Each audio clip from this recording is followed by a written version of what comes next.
तो आप सभी विद्यार्थियों का स्वागत है इस चैनल में। दोस्तों, किसकी इच्छा नहीं है कि हम भी मैथ में 100 में 100 लेके आए, लेकिन एग्जाम हॉल में जाकर के क्वेश्चन को जानते हुए भी कुछ ऐसा काम करके घर आ जाता है और घर में फिर बोलता है कि मेरा 80 आएगा, कोई कहता मेरा 75 आएगा, जबकि वो जान रहा था उस क्वेश्चन को और फिर भी नहीं बना पाया।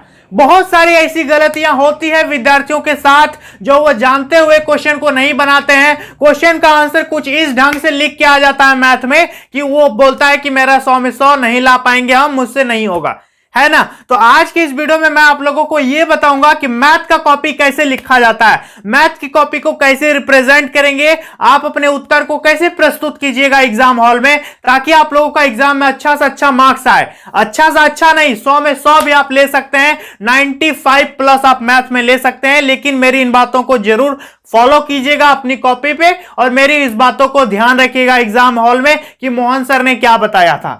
समझ में आ गया? तो यदि आप लोग जानना चाहते हैं तो इस वीडियो को लास्ट तक देखेंगे और सभी विद्यार्थियों को भी दिखाइएगा। दिखाना कैसे है, बस एक शेयर कर दीजिएगा, ठीक है। तो चलिए दोस्तों, आज की इस वीडियो को शुरू करते हैं। ध्यान दीजिएगा दोस्तों, क्या लिखा है कि परीक्षा में मैथ बनाने का तरीका, टारगेट 100 आउट ऑफ 100। तो जब 100 आउट ऑफ 100 सिर्फ दिमाग में सोचने से नहीं होगा। यदि मैथ में आप 100 में 100 ले लेते हैं तो अदर सब्जेक्ट्स को यह मैनेज कर देगा।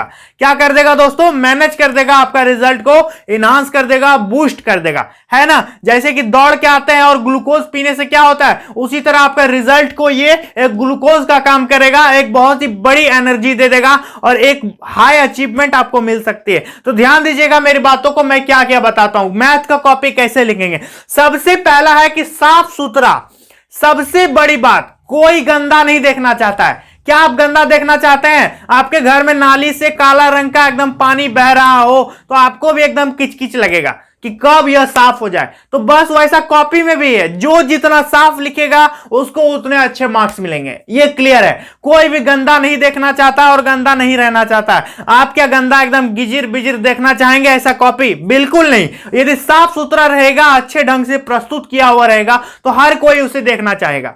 यह बात 100% सही है कि साफ सुथरा लिखने वाले विद्यार्थियों का कॉपी में अच्छे से अच्छे मार्क्स मिले हैं। और जो विद्यार्थी काट कूट करके 10 बार फॉर्मूला बैठा करके इसको काट के तो एकदम काट कूट करके एकदम खिचड़ी चौपट बना करके मैथ का कॉपी जमा कर देता है, तो वो क्या होगा, यदि आपने आंसर मिला भी दिया है ना तो एग्जाम में आपको फुल मार्क्स नहीं देगा, क्योंकि आप बहुत गंदा लिखे हैं। सही क्वेश्चन भी लगेगा एग्जामिनर को ये गलत है, ये कटा हुआ है, ये बनाया नहीं, ये क्या है, काट दिया विद्यार्थी। तो यहां पर क्या है कि साफ सुथरा सबसे पहला पॉइंट है कि कॉपी को गंदा किसी भी हाल में नहीं कीजिएगा, साफ सुथरा बनाइएगा, नीट एंड क्लीन। यहां तक क्लियर है।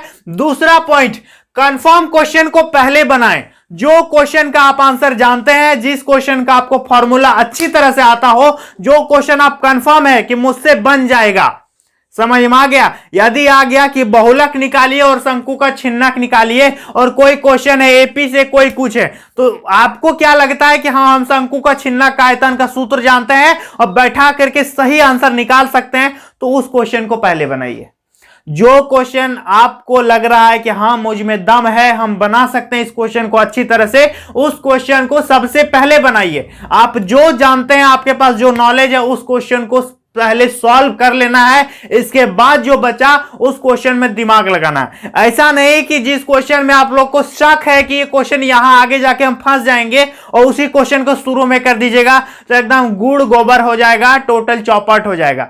समझ में आ रहा है? तो मैं क्या बता रहा हूं दोस्तों कि कंफर्म क्वेश्चन को पहले बनाएं। तो मैंने क्या बताया दोस्तों कि कंफर्म क्वेश्चन के, जो आप कंफर्म है कि मैं बना लूंगा, इसके आंसर निकाल दूंगा, उस क्वेश्चन को सबसे पहले बनाना है, साफ सुथरा एकदम लिखना है। तीसरा पॉइंट, शो योर फॉर्मूला। अपनी फॉर्मूला को दिखाइए। जैसे मान लेते हैं आ गया कि शंकु का छिन्नक का आयतन निकालिए, तो कुछ विद्यार्थी क्या होता है, शंकु का छिन्नक का आयतन में डायरेक्ट बैठा देता सूत्र में और आंसर निकाल देता है। यह बिल्कुल गलत बात है। कैसे बनाना है देखिए। जैसे आ गया कि शंकु के छिन्नक का आयतन निकालिए, तो सबसे पहले लिखिएगा कि दिया गया है त्रिज्या, मतलब r बराबर इतना, h बराबर इतना, ये सब लिख दीजिएगा। समझ में आ गया? और ऐसे लिखिएगा, चूंकि ऐसे शंकु का छिन्नक का आयतन बराबर, फॉर्मूला पहले लिख दीजिए वहां पर कॉपी में कि शंकु का छिन्नक का आयतन ये होता है 1/3 पाई h r1 square plus r2 square r1 into r2। जो भी चीजें होती है उसको अच्छी तरह से लिख देना है, फॉर्मूला को लिख के दिखाना है एग्जामिनर को कि हम फॉर्मूला जानते हैं। डायरेक्ट फॉर्मूला में प्रश्न को नहीं बैठा देना है। यहां तक क्लियर है? कोई भी क्वेश्चन आएगा उसका फॉर्मूला को जरूर लिखिएगा। एपी आ रहा है कि एसएन निकालने, तो आपको ये लिख के दिखाना होगा कि एसएन इक्वल टू ये होता है n/2 2a + n-1 into D. इस चीज को दिखाइए, इसके बाद यहां पर फॉर्मूला में ऐसे ऐसे कर करके बैठा करके बनाइए। समझ में आ गया? तो ये फॉर्मूला का शो करना है, फॉर्मूला को जानते तो हैं, हम भी जान रहे हैं कि आप जान रहे हैं, लेकिन वहां पर कॉपी में दिखा दीजिएगा कि हम ये फॉर्मूला जानते हैं, चूंकि कह के ऐसे लिख करके। ठीक है, तीसरा पॉइंट है यूज, इसको कहते हैं देखिए सिंस, और ये होता है सो, चूंकि। जैसे कि फॉर्मूला मैंने बताया, ये दोनों का जो प्रयोग है दोस्तों ऐसे करना है। जैसे कि आप किसी फॉर्मूला का प्रयोग कर रहे हैं तो लिखिएगा चूंकि, इसके बाद लास्ट में जब आंसर लिखल जाएगा तो इसीलिए, है ना, तो ऐसे प्रयोग करके आप दे सकते हैं कि अतः इसका आंसर ये है। समझ में आ रहा है? जैसे पूछ रहा है कि एक शंकु के छिन्ना के आकार का बर्तन है और उसका धारिता लिखना है, तो अब लास्ट में देख दीजिएगा ऐसे करके, अतः धारिता बराबर इतना, आंसर हो गया। समझ में आ रहा? कोई दिक्कत है? तो इस दोनों का प्रयोग जरूर कीजिएगा। ये दोनों जो लिखे हम यहां पर ऐसे और फिर ऐसे, ठीक है, इन दोनों का यूज जरूर कीजिएगा, काफी अच्छा देखने में लगेगा और एग्जामिनर को समझ में आएगा कि लड़के में मैथ का नॉलेज है। अगला देख सकता है कि ड्रॉ फिगर, फिगर को ड्रॉ जरूर कीजिएगा। शंकु का छिन्नक का आयतन आया तो शंकु का छिन्नक बना करके दिखाना है, ऐसे करके जो भी होता है ऐसे, ठीक है। बेलन आ गया तो बेलन बना के दिखाना है। समझ में आ रहा है? जो भी चीजें आ रही है उसको बना करके दिखा देना। जैसे पूछ रहा है कि वृत्ताकार खेत है, उसका क्षेत्रफल बताइए, तो एक वृत्त बना दीजिए ऐसे करके और दे दीजिए कि ये त्रिज्या इतना 14 सेंटीमीटर है। तो जो भी चीज आ रहा है आपको लग रहा है कि उस पर फिगर बनेगा तो उस पर फिगर जरूर बनाइएगा। जो फिगर बनाया होगा उसको फुल में फुल जरूर मिल जाएगा। अब एपी का क्वेश्चन है तो उस पर फिगर का कोई जरूरत ही नहीं है, तो उस पर फिगर नहीं बनाना है। जो चीज में फिगर बनाने का आपको लग रहा है कि इंपॉर्टेंट है, यहां फिगर बनाना होगा, तो वहां पर फिगर को डेफिनेटली बनाना है। समझ में आ गया? तो draw figure is very very important. देखिए अगला है कि पेंसिल का प्रयोग कीजिए रचना में। कंस्ट्रक्शन और फिगर को ड्रॉ करने के लिए पेंसिल का प्रयोग करना है, पेन से फिगर को नहीं बनाना है। एक ज्योमेट्री बॉक्स आप लोग लेकर के जरूर जाइएगा एग्जाम हॉल में। कोई ऐसे शंकु का बना रहे हैं तो पेंसिल से बनाएंगे, रचना बना रहे हैं 11.1 और 11.2 आ रहा ना, एक त्रिभुज का उसी का जैसा एक और त्रिभुज का कंस्ट्रक्शन करना है, तो वो जो है ज्योमेट्री बॉक्स ले जाना है और पेंसिल से बनाना है फिगर को। पेन से फिगर कभी नहीं बनाता है मैथ में, यहां तक क्लियर है? पेन से फिगर कभी नहीं बनाया जाता है मैथ में। पेंसिल का प्रयोग आप डेफिनेटली कर सकते हैं और पेंसिल और ज्योमेट्री बॉक्स और एक कंपास जो है उसको ले जाना है जरूर, ठीक है। अगला चीज देख सकता है कि गिव फाइनल आउटपुट। जो क्वेश्चन में पूछा गया है उसका फाइनल आउटपुट आप दिखा दीजिए कि हम फाइनल निकाल दिए हैं। समझ में आ गया? क्वेश्चन देखिए क्या पूछा है कि एक शंक्वाकार छिन्नक का इतना है, इसका धारिता की बताइए कितना होगा। तो लास्ट में आप लोगों को लिख देना है। एग्जामिनर क्या देखते हैं कि आपका प्रोसेस देखते हैं, इसके बाद नीचे देखते हैं कि आंसर क्या है ना। तो आप लोग को प्रोसेस बताना है, ये सब का प्रयोग जो हम बताए साफ सुथरा लिखते हुए अंतिम लिख के जाना है। और क्वेश्चन में देखिए क्या है, धारिता पूछ रहा है तो नीचे लिख दीजिएगा अतः इसका धारिता इतना है और नीचे लिख दीजिएगा ANS आंसर।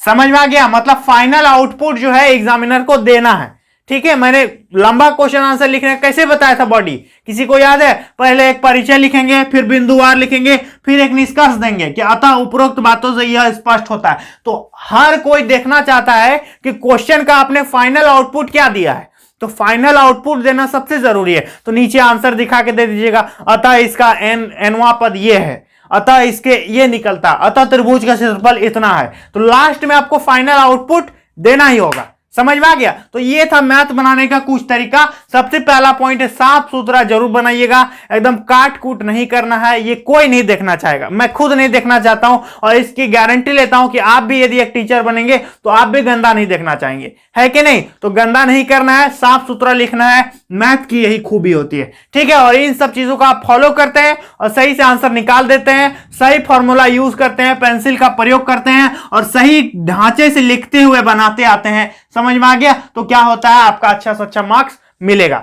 यहां तक क्लियर है? कुछ विद्यार्थी यहां क्या करते हैं दोस्तों, ध्यान दीजिए, यहां से बना रहा है, अब यहां आपको बनाना है, यहां पेज खत्म हो गया, अब क्या करेगा, डायरेक्ट शुरू कर देगा यहां। तो यहां से क्या कीजिएगा, यहां जब खत्म हो जाएगा तो यहां से एक तीर ले जा करके ऐसे दिखा दीजिएगा कि ऐसे, ठीक है, कि हम यहां से यहां चल गए, इसके बाद बना रहा है। जब यहां भी खत्म हो जाएगा फिर ऐसे करके दिखा दीजिएगा ऐसे, ठीक है। उससे क्या होगा, वो समझ जाएंगे कि यहां के बाद यहां है, यहां के बाद यहां है, और आपको अच्छे से अच्छे अंक मिल जाएंगे। समझ में आ गया दोस्तों। और मैट्रिक वालों का है कि उन लोगों का तो लिमिटेड स्थान होता है, तो आप लोगों को छोटा छोटा लिखना है।